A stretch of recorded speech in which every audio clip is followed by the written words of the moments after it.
सर्वांना जय भीम.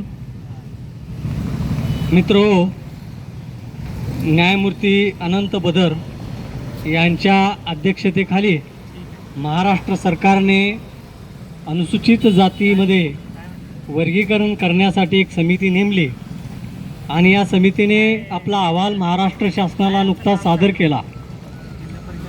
या अहवालावरती हरकती मागवण्यासाठी सरकारने 30 एप्रिलपर्यंत मुदत दिली, परंतु ती देत असताना आमच्यासारख्या कर्त्यांच्या मनामध्ये एक संभ्रम निर्माण झाला की न्यायमूर्ती अनंत बदर समितीचा जो अहवाल तयार केलेला आहे, हा अहवाल कोणत्या आधारावर तयार केला, यासाठी कोणता एम्पिरिकल डेटा शासनाने त्यांना पुरवला आणि हा अहवाल तयार करत असताना कोणता शास्त्रीय आधार त्यांनी घेतला की जेणेकरून अबकडं वर्गीकरण केल्याशिवाय आरक्षणाचे लाभ जे आहेत ते सर्व जातींपर्यंत पोहोचणार नाहीत. त्यामुळे ही समिती करा मुळातच सरकारने अगोदरच यापूर्वीच अहवाल समिती तयार करण्यापूर्वीच जनतेकडून या 59 जातीकडून खरं तर अभिप्राय मागवायला पाहिजे होता, त्यांच्या हरकती मागवायला पाहिजे होत्या, त्यांच्या मागण्या मागायला पाहिजे होत्या.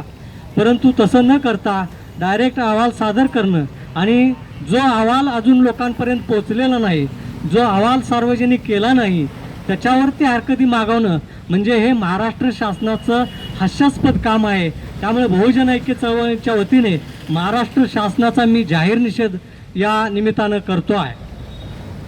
दुसरी गोष्ट, न्यायमूर्ती बदर समितीचा अहवाल हा लागू करण्यापूर्वी शासनाने आत्ताची जी जनगणना सुरू आहे ती जनगणना जातनिहाय पूर्ण करावी आणि ही जातनिहाय जनगणना जोपर्यंत पूर्ण होत नाही तोपर्यंत न्यायमूर्ती बदर समितीचा कोणतीही शिफारस लागू करू नये, त्याला आमचा आक्षेप राहील. प्रसंगी आम्ही त्यासाठी रस्त्यावर उतरू हा मेसेज आपण या बहुजन ऐक्य चळवळीच्या धरणा आंदोलनाच्या माध्यमातून देत आहे. शासनाने याचा गांभीर्याने विचार करावा, कारण ज्यावेळी हा निकाल सर्वोच्च न्यायालयाने जाहीर केला, तो निकाल जाहीर करत असताना असं म्हटलंय, खास करून न्यायमूर्ती बेला त्रिवेदींचं मत यामध्ये विचारात घेणं महत्त्वाचं आहे. त्याने असं म्हटलंय की घटनेच्या 341 कलमानुसार हा जो अनुसूचित जातीमध्ये जो जातींचा समावेश आहे तो जातींचा समावेश करणं किंवा वगळणं हा सगळा जो निर्णय आहे तो संसदेला आहे. त्यामुळे संसदेच्या पातळीवरती याची कार्यवाही होणं अपेक्षित असताना तो राज्य शासनाला अधिकार दिला. राज्य शासनाला जरी अधिकार दिला असला तरी ह्या अटी त्यांनी त्याच्यामध्ये घातलेल्या आहेत की एम्पिरिकल डेटा जो आहे तो हा अबकडं वर्गीकरण करण्यापूर्वी चांगला योग्य असला पाहिजे. आणि दुसरी गोष्ट अशी की याच्यामध्ये राजकारण आणू नये, राजकारणाचा भाग म्हणून याच्याकडे पाहू नये. आणि म्हणून ह्या दोन गोष्टी खूप महत्त्वाच्या आहे. परंतु सध्या ज्या रीतीने ज्या स्पीडमध्ये जलद गतीने हे सगळं अबकडं करत चाललेलं आहे हे सगळं संशयाच्या भोवऱ्यात आहे, संशयास्पद आहे.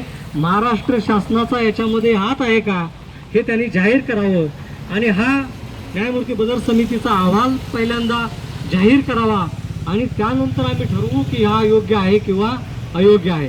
त्यामुळे सरकारला बहुजन ऐक्य चळवळीच्या माध्यमातून आत्ताच गांभीर्याने इशारा देतो की त्यांनी न्यायमूर्ती बदर समितीचा अहवाल सार्वजनिक करावा आणि तो जोपर्यंत सार्वजनिक होत नाही, त्याच्यावरती आमच्या हरकती येत नाहीत, तोपर्यंत त्याच्यावरती कुठलाही निर्णय घेऊ नये.